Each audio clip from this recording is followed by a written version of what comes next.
Okay, hear me out. What is one more book podcast where two besties talk about whatever the hell they want? I'm Senna. I'm Mina. And here's our book club. Here we come at the end of the ACOWAR series. Kind of, yeah. Well, it was supposed to be 3 books, so it's kind of the end.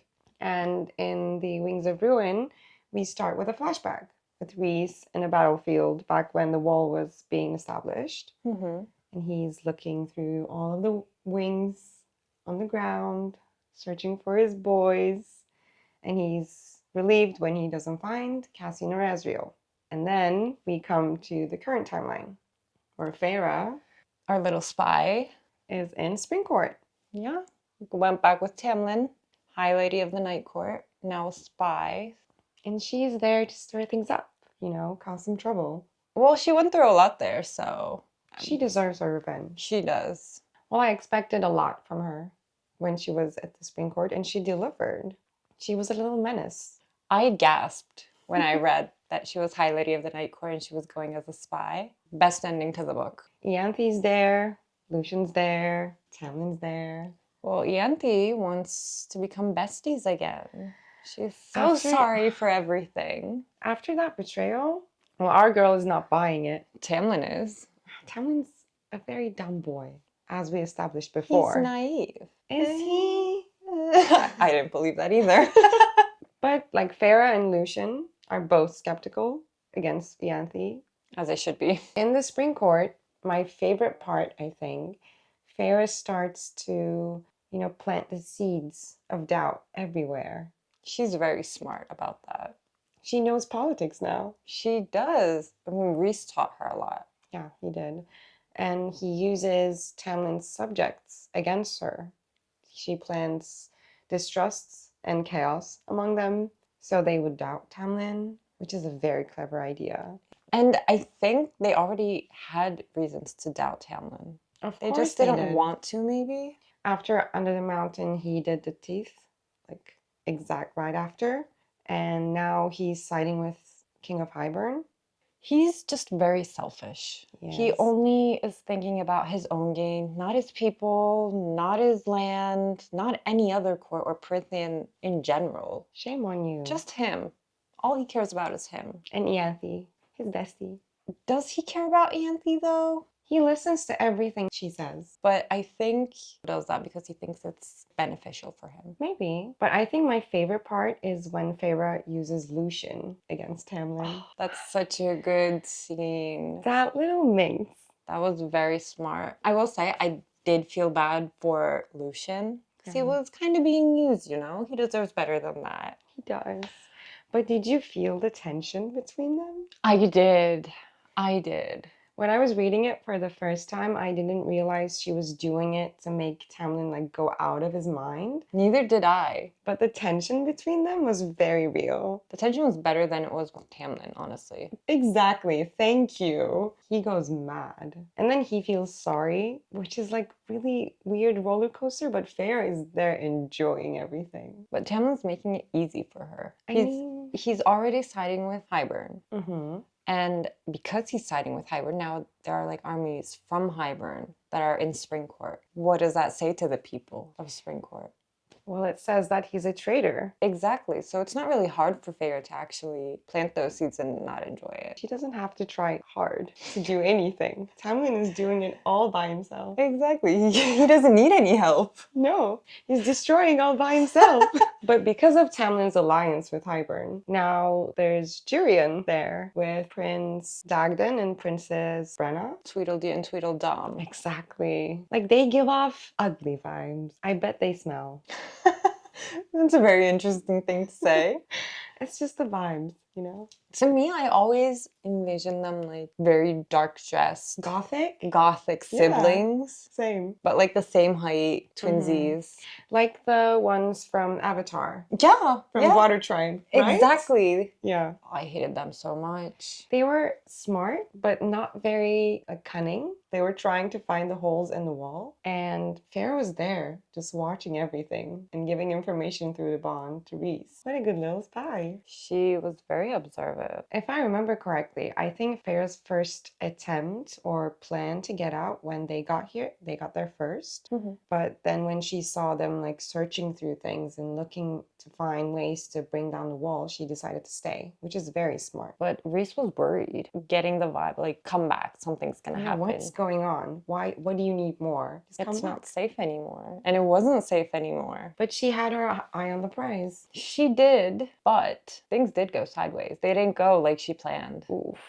Things went bad really fast. And I had hope, like everything was going according to plan and they would pan out and then she would return and then everything else would happen. Nope. That little detail. Now they're on a little mission with Jurian, Tamlin, Lucian, and the Tweedledee and Tweedledum. And this is where Feyre wants to get out. Like, she's okay. I've had enough. I'm leaving. She has her information. She's ready to go back to her mate. But she sees Lucian. A moment of silence broke my heart into a million pieces. I was not expecting. I thought maybe there was like some violence going on. She saw something, but never Anthe. Never that. And her slimy little hands. Feyre was almost leaving him there.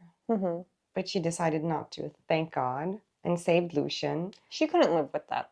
Yeah, but I think the thing that broke my heart was when Lucian said to Feyre that please don't tell us about Elaine. Like, he was still talking and thinking about Elaine while he was going through a traumatic experience, which was really hard for me to read. And his abuse is no joke. The way Feyre saved him, though, she used her Demeti powers, crushed Yante's hand, fingers, so satisfying. So satisfying. She had it coming. She deserved worse.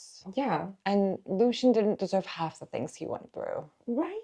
That's what I'm saying. Not at all. But then Lucian decided to go with Feyre to the Night Court because he needed to be close to Elaine to see what's there. And I think Lucian, deep inside, saw what Spring Court was becoming and didn't want to be a part of it. Tamlin lost it. Hybern's now there. At least the twins are dead. It was a smart choice for Lucian to leave with Feyre. I agree. And they went on to their little trip. So they are going through the Autumn Court. Yeah. That's the safest. Lucian brings them through a tunnel. But the thing is, the Tweedledee and Tweedledum poisoned Feyre and Lucian throughout their stay. So their powers will nullify and they couldn't use them properly. So they didn't have their powers. They were just running through the Autumn Court where everyone hates them. And while they're going through it, I think they went to the Autumn Court first, right? Yeah, they made it pretty far actually. Yeah, without being noticed. I expected them to like come across someone off the bat. Yeah, me too, but not off the bat. They were leaving Autumn Court, going through Winter Court when they came across Eris and Lucian's other brothers.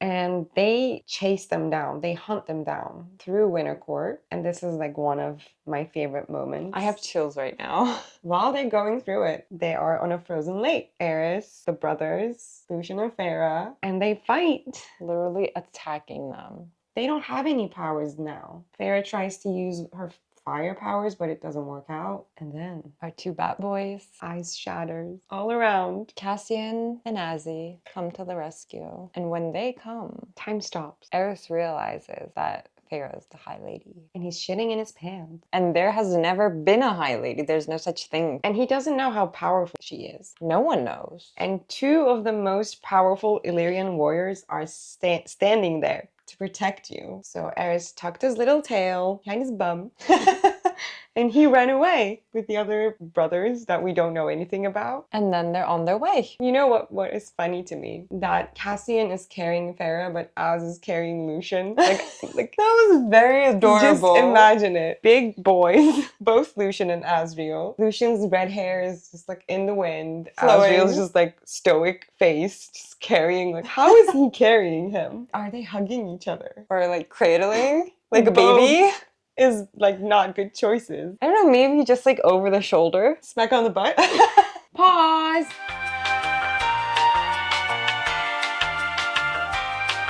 Each episode, we do a signature cocktail based on the theme of the book that we're going to talk about. And in this episode, since we're talking about A Court of Wings and Ruin, we did a autumn court themed cocktail called Bitter Heiress. We know it's not really like the main plot of the book, but I think there's a significant part of the autumn court in this book. So this is for Eris and Lucian. And this also has like orange and bitter notes. So I think Bitter Eris works perfectly here. Small disclaimer, this cocktail was actually not made by my husband, but we made it together. At least tried. Because he's currently traveling for work. Here it is. If you want the recipe for this cocktail and you want to try it at home, comment down below and we would be happy to share it with you. And if you would like to have a closer look at it, you can check out our Instagram. Yeah, so cheers. Cheers. They come back to the night court, finally. Elaine and Nesta are still at the night court, all pretty and fey. Well, Nesta is pissed. Elaine is depressed. Feyre is trying to do her best. She does do her best, and they don't appreciate that. They never do. But I kind of feel bad for Elaine, just for this part. She thought she was gonna marry, be happy, you know, and that whole life shattered. But she still hoped that her fiance would take her back.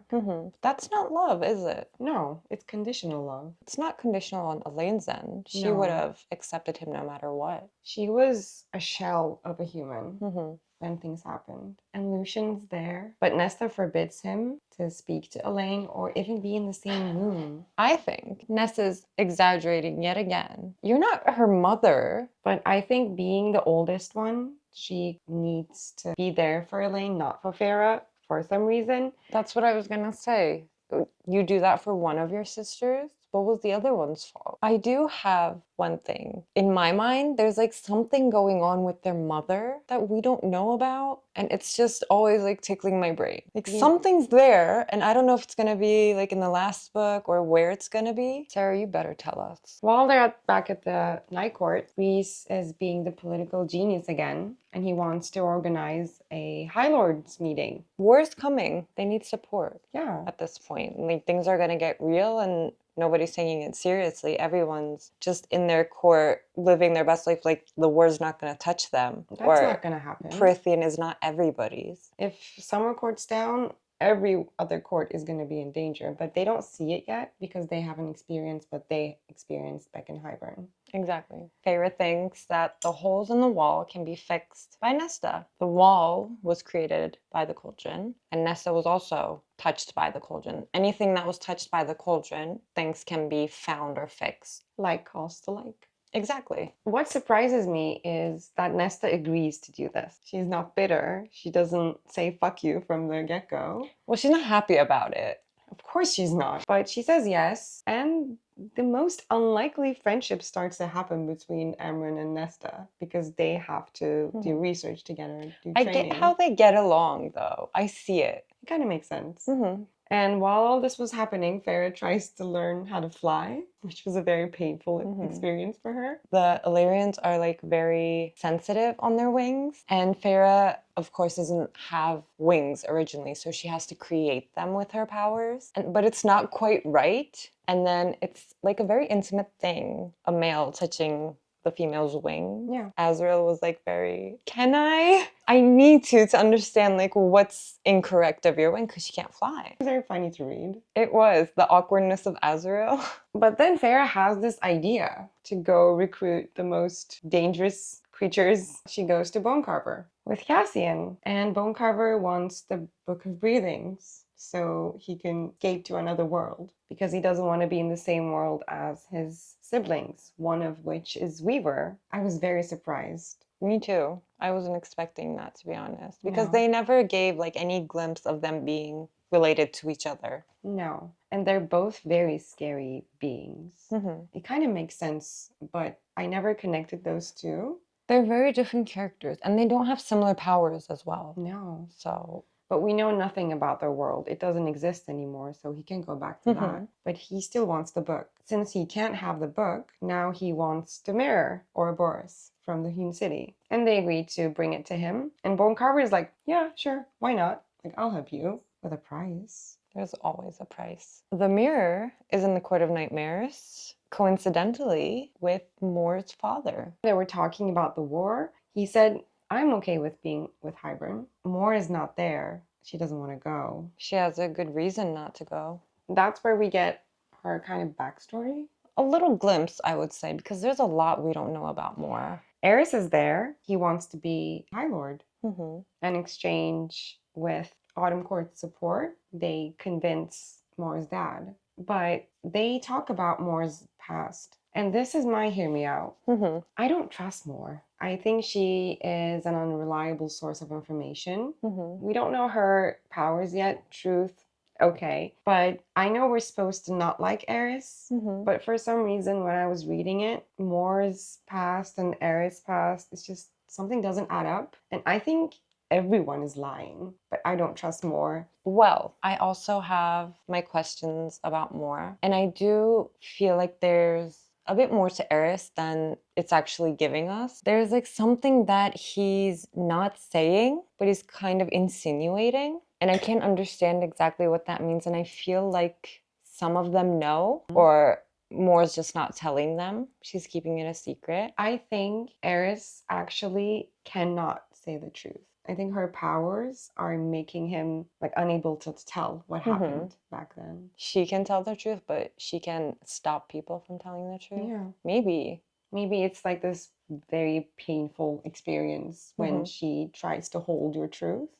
They're back, and Moore is pissed with everything. And she is in this attitude that it just irritates me. The thing is, you've had years and years and years to like get over it. Exactly. Just get over it. You didn't do anything. You were just at Rita's dancing along. When you're doing that, you're having a good time and you're fine. And suddenly there's a problem, it needs solving, and this needs to happen, and you're being selfish? Yeah. What's up with that? Questionable. But in exchange for Moore's dad's support in this war, he wants full access to Valaris, which is okay. I get why Moore is pissed about that. She doesn't want to share it with her dad. I was pissed about that too. You gave it to the queens. That didn't pan out. Now you're giving it to the Court of Nightmares. It just feels like common goods now. It doesn't belong to your specific special group. It was a privilege. Now it's not a privilege. And we have Emran's backstory. She is this goddess / something else that she's not very forthcoming about, but she's very powerful. And she was in the prison. She escaped and she bound herself to a Fey body. And apparently if she ever unbound herself, she would forget her memories that she had in her Fey body. So even though she's very powerful in her own form, they kind of can't really use that option. But now with Emran's backstory and the world that she comes from, she can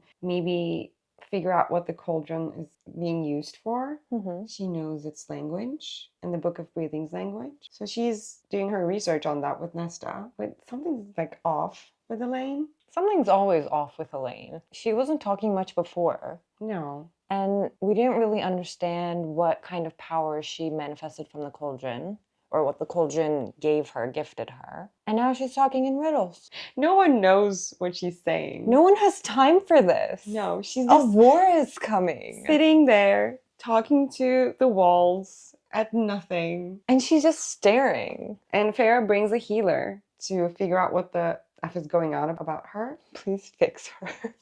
She's talking nonsense. We're kind of scared. Yeah, we don't know what to do. All of us, all powerful people, are scared of this kind of small little girl. Little flower girl. Which is funny. But the healer says maybe her mate should talk to her. Maybe that will work. How does that make sense? Because they have this bond. No, but Elaine, like, if she felt close to Lucian, I feel like she would have asked to at least talk to him, at least see him. But she's still suffering because of her fiancé.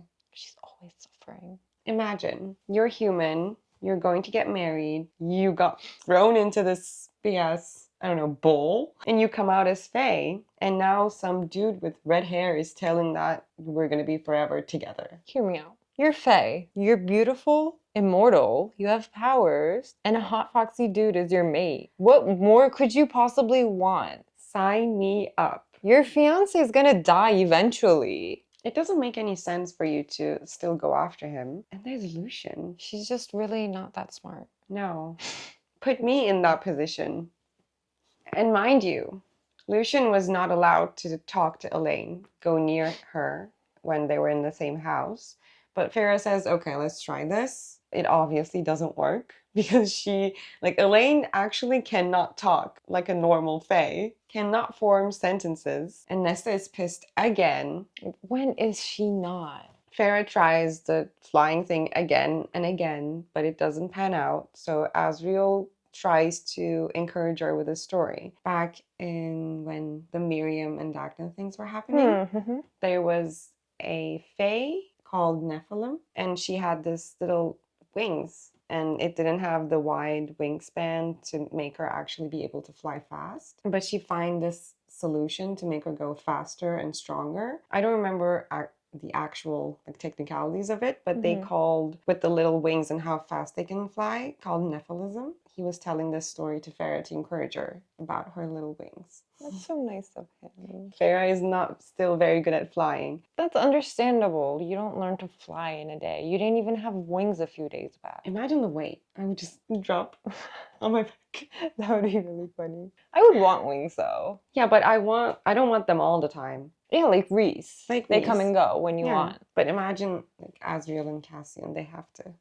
Always. But they're used to it. They were born with it. I know, but you see those people without wings, they can just lie on their backs comfortably. While Feyre is trying to discover more information about how to help with the cauldron, the book of breathings, she goes to the library and then she gets attacked by ravens from Highburn. She runs all the way down and she comes across something while trying to save herself. Of course she does. Bryaxis. I like that creature. Me too. But you know what's funny?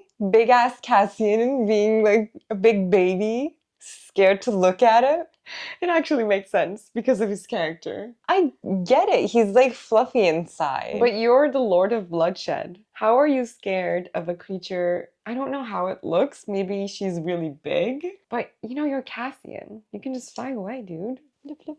But while Feyre's down there, she strikes a deal with Braxis. And the only thing Braxis wants is not to be alone. She wants company. Fluffy little scary creature. And now we're on scary creature number 2. That one's the biggest one. By the way, before this attack happened, Elaine actually said something about ravens, which no one knew what it meant. And after this attack, everyone's like, what is she talking about? Okay, let her talk. What's going on? And if I'm remembering correctly, it was one black, one white ravens. And they were from Highburn, but nobody really knew what Elaine was saying, so they couldn't figure it out. And after the attack happened, they figured out she was a seer, which is a very cool power. That's the only time Elaine got cooler in my eyes. Anyways, so Summer Court. Yeah. Summer Court's being attacked. Poor Tarquin. Again? He's just like so new to the job. Yeah. He gets attacked twice already. I bet he feels the imposter syndrome. He doesn't know what to do. Of course, our inner circle just goes to help. And Feyre and Mor goes on a killing spree. And Feyre is really relaxed with her powers now. She can really use them at the maximum. She's embraced them. Yeah, and Mor is Mor. And while they're saving the Summer Court, Rhys tries to convince Tarquin to join their cause. But Tarquin's like, dude, you wrecked my whole city. I know you're trying to save me now, but I still hate your guts. Tarquin's not seeing the bigger picture right now. He's thinking about his city, but this attack is just one of many. So and they're helping you. Trying to try. And then, by some luck, maybe, they finally get the High Lord meeting finalized, and they're meeting at Dawn Court. Everyone's finally aware that this is serious. It's actually happening. And they feel like Dawn Court is this neutralized space, and we've never been to Dawn Court before in this book. And every High Lord is there, surprisingly. Except one who makes a little late entrance. What's he been up to? A little tampon. And he's so dramatic. He needs the attention. And he's very rude to everyone and insults Feyre throughout the meeting. The whole meeting. And they're not even like little sprinkles. He's like full on attacking her verbally. I wanted to like choke him so bad. I just closed the book. I'm just like, okay, make him stop. Someone will make him stop. And someone has to. Rhys will say something. Who says it? Shadow Daddy. Be careful how you speak to my high lady. That is engraved in my mind. I think it is my favorite. And not even Rhys says something. Az protects his high lady. Mm-hmm. And Tamlin shuts the hell up. Finally. Someone shut him up. Yeah. But this meeting is very like tense. It is. But it's like a new image for them. Maybe like a branding thing. Mhm. They're not this cruel, vengeful people. I think it's really cool that they get to show themselves to the High Mhm. Lords. But also in this meeting, Feyre discovers something. She sees Helion and she thinks of someone she knows close. And Looking then familiar. with the same color of skin. How can you figure something out like that? And I love the fact that Rhys and Feyre talking about this gossip through the bond. No one else knows. And she's kind of freaking out inside. Like, we need to tell him. I think it may be one of my favorite things in the book. The parts where they're just like talking through the bond with each other. When you imagine it, and while everyone's there, they're just talking and they're just like, and everyone's just like, what's going on, guys? You good? You want to say something? Like, are you fighting or is this something else? Coming towards the end of the meeting, Nesta is feeling a bit off, a bit sick. Everyone feels a power surge, and they understand that the wall has come down and the cauldron has been used. If you take this long to arrange one meeting, that's why nothing new happens around there. They go to the human realms, they go to Grayson's manor, Elaine's fiance's house. Ex-fiance's house. Who's there? Our little boy, Jurian. I think this is where his redemption arc comes in. It kind of starts. At first, I was not trusting of him. Me too. He said that he changed his mind, that he could be a spy for both sides. Grayson saw Elaine. Elaine's heart broke again. I felt sad for her because Grayson was a little bitch. He was unnecessarily mean. He did not need to be that rude. But at least now Elaine saw that there was no future. While they were back at the human realms, Jurgen warned them about a upcoming attack on the summer court again. Why the summer court? What do you have with the summer court? Poor little Tarquin. He's trying his best. The attack happens just as Jurian said it would, and this brings some sort of trust. I don't love him, I don't hate him. I'm very like in the middle about Jurian at the moment. Feyre goes and finds her best friend again, tries to trap it, our little Cyril. And this time they're in the middle with Elaine. Feyre asks how can they find the cauldron, how they're gonna use the cauldron, and Cyril tells them that Nesta could track the cauldron down because light calls to light. They're out of options at this point. They're just like, please give us something. Like, we can't figure it out. Little did we know that Miss Ianthe would come back with Hybern soldiers. And Feyre, the smart cookie that she is, traps Ianthe after they get attacked into the Weaver's cottage. An offering to the Weaver. The Weaver starts kind of warming up to Feyre after the last incident. Now, maybe the Weaver will help. At least they're not on bad terms anymore. But then Feyre goes back to the cereal. I don't want to talk about this. Can we pretend this chapter never happened? I wish. Cyril was one of my favorite characters, and I cried during reading that part. His character development. Chef's kiss. And the way they talked. Cyril said, "You were kind." Because no one else was kind to Cyril. They all used Cyril as an information trap. But Feyre was kind. Cheers, Cyril. But before Cyril dies, helpful once again, and it gives a spell to Amren. But it's for Amren only. They go back. Now they're at this war camp. They are trying to locate the Hybern soldiers, and Nesta is trying to connect with the cauldron, and she finally cracks the code. She finds the cauldron where it is, but it opens up a path. It goes both ways, and King of Hybern knows where they are now.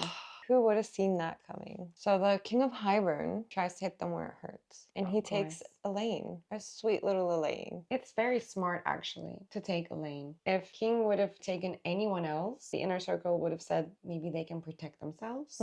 But with Elaine, they know that there's no chance that she can defend herself or anyone. So she needs the help that she can get. Maybe they shouldn't treat her so carefully, though. She needs to grow up. But now she's captured back at the Hybern camp. Feyre, obviously the hero that she is, going to the camp to save her sister. But who wants to go to Asriel? There's this connection that's happening. I don't know how I feel about it. Me too. Maybe Asriel sees how Elaine is suffering and wants to be there for her with the garden and everything. I'm not sure if it's really a romantic thing. Maybe it's just bonding through trauma, but he still helps. They go to the camp to save Elaine. And in order to do so without being detected, Feyre's smart. She turns herself into Yanthi. Very smart. Because the King of Hybern trusts Yanthi and doesn't know she's dead yet. So they get Elaine, and then Feyre sees another human girl. And being the nice savior she is, she can't leave her behind. She needs to save her. What kind of person would she be if she did that? So she goes back for her as well. She gives Elaine to Asriel, says take her. They fly off. She gets the human, and then she gets attacked by negahounds. They're very scary. I imagined creatures like hellhounds. Exactly. But while that was happening, who's there? Again. Tam. The only time he's actually helpful. Still not a redemption, though. But in his mind, Tamlin never put Feyre in a dangerous situation, knowingly. Like, he would not let her die. To see her in that situation getting attacked by these hounds, he acted on instinct and saved her. And I kind of felt sad when Feyre was flying away with the girl and we see Tamlin getting attacked by all of these hounds. And then they go back to the camp. Now everyone's there. Everyone's all together again. And here where Feyre and Mor have a heart-to-heart. She keeps seeing Asriel looking at Mor. And Mor says that she's not attracted to males. She's only attracted to females. That is my second hear me out. Hear me out. Mor, she just drags Asriel through everything with her. If she can't say that she's attracted to females only, which is fine, she doesn't have to come out to anyone, but at least not, lead him on. You can see how Asriel is just waiting for something to happen. And he's also mad that Mor got to be with Cassian, but not him. But I don't think he would be able to go through that and still be like cool and friends like Cassian can. So war is coming closer, and Feyre takes the mirror to the bone carver. He agrees to help like he said he would. He didn't even want the mirror in the first place. Exactly. He just wanted to see if Feyre would make it out without going crazy. Power move. 3 creatures helping. Weaver, bone carver, Bryaxis. And Bryaxis is my favorite, honestly. Rhys's army. Every High Lord, Tamlin, Baron, and Grayson show up to help. But it's still not enough. Now they see ships on the horizon. We see our limpy dad on a ship called Nesta, and while I was reading this, I cried again. It was a very beautiful redemption for our limpy dad. There's a lot of redemptions happening in this book. Everything is coming together for this big war. We see Drakon and their army, and now actually the power scales is maybe coming to equals, and war happens.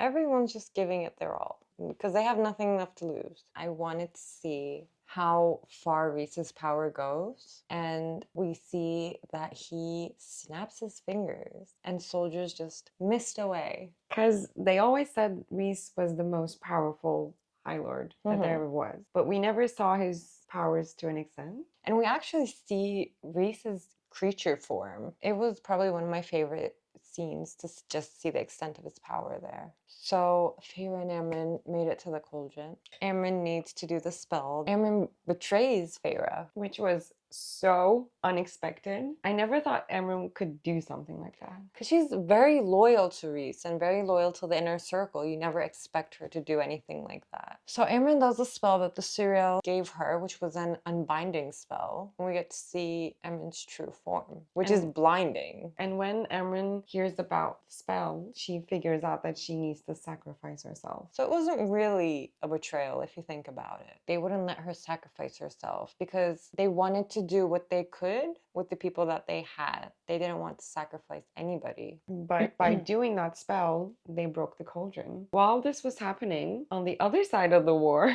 King captured our limpy dad, Elaine, and Nesta. And Cassian saw this happening. While Cassian was trying to save them, he got badly injured. He was almost dying. Yeah, his wings were shredded. I was actually worried that in this book, Cassian might have been the one that we lost. We see Nesta breaking down for the first time. She's showing this raw emotion. She threw herself. Literally, for the first time, she shows any emotion besides bitterness. But if Cassian died, I was just gonna like throw the book. And Elaine, well, we have to also remember that Azriel gave Elaine Truth Teller, and Azriel doesn't share that with just anybody. He gave that to Elaine so she could at least somewhat try to keep herself safe. Azriel doesn't trust anybody. I don't know, Elaine and Azriel, it doesn't really. Not really. And because of that blade, Elaine finally does something. Elaine and Nesta, they kill the king. They decapitate him. Kudos to you, girls. First, Elaine stabs him in the neck from behind. I don't know if this counts as a hear me out, that the king of Hybern dying like that was so anticlimactic for me. I expected more. And torture. He did all of this to you. And it's done. They still have stuff to go through, but the king is dead, at least. But I wanted him to suffer more. At least like some last words, some little conversation, something. At that moment, I was expecting Nesta to have like a flow of power. Also, shield Cassian. But just Elaine sticking a knife in his throat was like not in my bingo cards. But back to the other side of the war. Cauldron broke. And Feyre and Rhys were trying to gather the pieces together to fix it. And that's where Rhys dies. That is where I closed the book and threw it. Unacceptable. And the way Feyre wasn't aware at first, Rhys is just like dead behind her. She turns around and she's just like screaming. I felt it. But in the next chapter, the High Lord Commission is back at it again. They're just helping around here and there, sprinkling wherever they can. They save Rhys. They all look at Tamlin, and Tamlin hesitates. But then he also touches Rhys and says, "Be happy." She was. She was just a second ago. But hear me out. Rhys dying was so unnecessary. And if Rhys is dead, at least keep that momentum for a bit, because he died and I turned the page and I knew he was going to be back. Why did you make me feel that much of an emotion for it to be like over in the next page? But that kind of had to happen, I feel like. How else would time go by if he was dead? How would they bring him back again? I wanted Feyre's inner monologue more. I wanted everyone's shock. I wanted to feel that, but it just happened so fast. That's my opinion. Just as he's back from the dead, Rhys saves Amryn, but now she's in the normal high fae body. Hear me out. I think that was unnecessary. Really? They could have left her. I like that she's back, but she has no power now. And she accepted her fate, you know? What I don't get there, if you're in a land of magic, you can bring people back from the dead, but somehow Amryn loses her power because she was unbounded once. Why? I don't get it either. That's literally her being. How can she lose her power? That doesn't make sense to me. But Rhys didn't lose his power. It just doesn't add up. My boy is back. He was off looking for Miss Phoenix. Yeah, the lost Queen Vasa. And he came back. Everyone kind of forgot about him, or maybe thought he ran away. Anyway. Now Feyre tries to convince Miriam and Dracon to take the cauldron with them to their little island so it's safe. And after that, it kind of goes to the after war. And now Feyre uses this time to establish a treaty between the human realm and the Faes. And it's the end of the third book. In the next episode, we're going to talk about the Christmas special and the fifth book, so stay tuned for that. And please leave your hot takes and any other comments down below. Don't forget to subscribe and turn on your notification bell so you don't miss out on our new episode. And be sure to follow us on all our other socials that we also add in the description box below. And we'll see you next week. Bye!